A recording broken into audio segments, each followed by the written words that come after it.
AJ Mansour back on Radio Row in New Orleans with Westwood One, presented by Werner, the official ladder of NCAA March Madness and the official ladder of professional contractors everywhere. Werner, celebrating 100 years of innovation, available locally at Acme Tools. And now we are joined on Radio Row again by the head coach of Alabama, Nate Oats. Nate, how you doing, man? Thanks for joining us. Doing great. Thanks for having me on. Yeah, no, it's been a whirlwind for you. I know that this experience is kind of going from station to station, talking to different people. We appreciate the time. Real quick, I want to get into the season you've had, right? You had a change and some weird basketball seasons with COVID rules, and the NIL comes in, the portal. Lots of change over the last 3 or 4 years of basketball, specifically for you as well. Tell me how that transition has been, and are you feeling grounded? Are you feeling like you've finally got your feet on the ground and ready to roll? Yeah, I mean, I was ready for things to get back to normal. Obviously COVID's serious, and I've known people that we had a super fan, and not sure whether it's COVID or not, but I've known people that have passed away. It's not something that you can disregard or not take serious, but I'm ready for things to get back to normal. Right. People ask me, why are you wearing a sport coat? Everybody wanted to go to casual, so I'm ready for it to get back to the way it was, like normal. Yeah. So I'm glad that the Final Four is back up and running with fans. Everything's rolling again. It's good. I'm enjoying being down here. It's the first time I've been at the Final Four and with everything open since I've been the head coach at Alabama, so it's a little bit different. But yeah, I mean, we had a great year last year, but I wish our players could have had that year that they had with the fans all in the stands, right, and with it being normal. So let's try to get another year like that with everything back to normal and everything up and running. But it's been an interesting 3 years at Alabama. We kind of year one, you're getting it straightened out, putting a system in. Year two, we hit it out of the park. Year three would have been a great year if it hadn't followed up what we did in year two. Yeah. The expectations were so high, but we still had a good year. We were 16 in the tournament, had some of the best wins in the country through the course of the year. So we're having fun building it. It's a great place to be. I really enjoy it. I grew up in Wisconsin.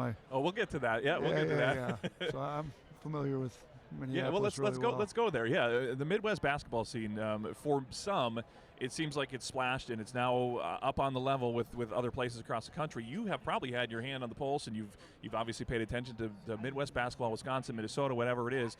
Tell me a little bit about that, and is it fair to say that it is improved, or are people, because of all the connection, just kind of starting to pay attention? I think it's improved. Like I said, I grew up in Wisconsin. My mom grew up in Minnesota. I had an aunt and uncle that lived in Apple Valley. I used to come up playing Gus Macker up there. I mean, Minneapolis has had some, I should say the Twin Cities, and they've had some real good basketball players here recently come out. So I think I played against Sam Jacobson back. He might have been. Oh, yeah. I was in the gym for those. You had to get there early to get in those gyms. Cottage Grove, I believe. Yeah, so it was. I mean, the basketball up there has been good. Now Wisconsin's getting some better players, and obviously Chicago's always had some hoopers, but just some of the other areas, they've got good basketball players, and the teams are, Wisconsin's doing well.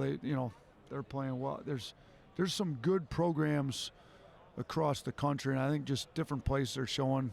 I grew up between Madison, Milwaukee, and Marquette was always kind of the basketball school, and then Wisconsin, after Dick Bennett kind of came in and really got rolling, and Bo Ryan, they were great. I mean, it's been fun to watch that even from afar. I kind of moved away, Detroit and Buffalo, but still follow it pretty close. So, I'm obviously trying to run our own program. We got to be as good as we can be, but I still follow the teams from where I grew up at and see what they're doing. Yeah. Do you think that whether it's Buffalo, whether it's Alabama, do you think that trickles up to more quality players at the next level as well? You know what? Yeah, it does. I mean, I think the more quality players you have. I mean, you look at men's basketball. There's some parity across it. I mean, you look at the St. Peter's team, do what they did. Right. I think you can win. Even when I was at Buffalo, we sold in recruiting. Look at how many guys in the NBA came out of some mid-major schools. I think there's just some really good basketball players. A lot of kids into it. A lot of players that are doing what it takes to be good. Some bloom a little later than normal, and some have a chip on their shoulder that they didn't get recruited early, and they're really outworking guys. You see the transfer thing now. Yeah. How many kids didn't get recruited at a high major, go to a mid-major, do well? Now all of a sudden they're one of the best players on a high major team. So there's different ways to get where you're trying to get, and I think kids from anywhere across the country, if they put the time and work in, and if they're athletic enough, can get to the level they're trying to get to. So I think you're starting to see a lot of that too. I'm glad you mentioned the transfer portal. What sort of new wrinkles, I guess, into your day-to-day, especially this time of year, has the transfer portal put on your agenda, maybe on your staff to pay attention to it? And it's changed recruiting on both sides, right? You're trying not to lose players. You're trying to look to see who's available. It impacts the whole gamut. No, it does impact it. It's, before you kind of have your recruit. We'd sign 5 guys in the fall, but, if a kid doesn't play much, the transfer portal kind of allows them to leave and play right away somewhere next year. And sometimes when kids get in the portal out of your program, sometimes you don't want to lose them, but sometimes it's a better, it just makes more sense for the kid. Sure. We try to do what's right by the kid. I was a high school coach for 11 years. If they're just not going to play much in your program and you've had a year or two to kind of you're both probably better off if they get somewhere. And I don't think it always has to be a messy breakup. If a kid leaves your school through the transfer portal. And year one at Alabama, there was kids that were recruited to play in the old system. They didn't fit as well in the new system. I still talk to those kids. They still come back. Some of them got girlfriends in Tuscaloosa, whatever, come back, use our gym when they come back. I'm cool with them. We're not trying to do what's wrong by anybody, but I think how it changes a day-to-day is knowing you're going to lose some kids probably every year. Last year there was only 3 high major teams in the country that didn't lose a kid to the portal. It was us, UCLA, and Michigan. We were all pretty successful, and kids stayed. Well, everybody's going to lose somebody probably. Most teams are going to lose somebody, some more than others. I think you have to leave open for the fact you're going to have to recruit a transfer to kind of replace some. So now the recruiting's a lot more, and it's quicker recruiting with the transfers. You don't build it over a year like you would do with some high school guys, right.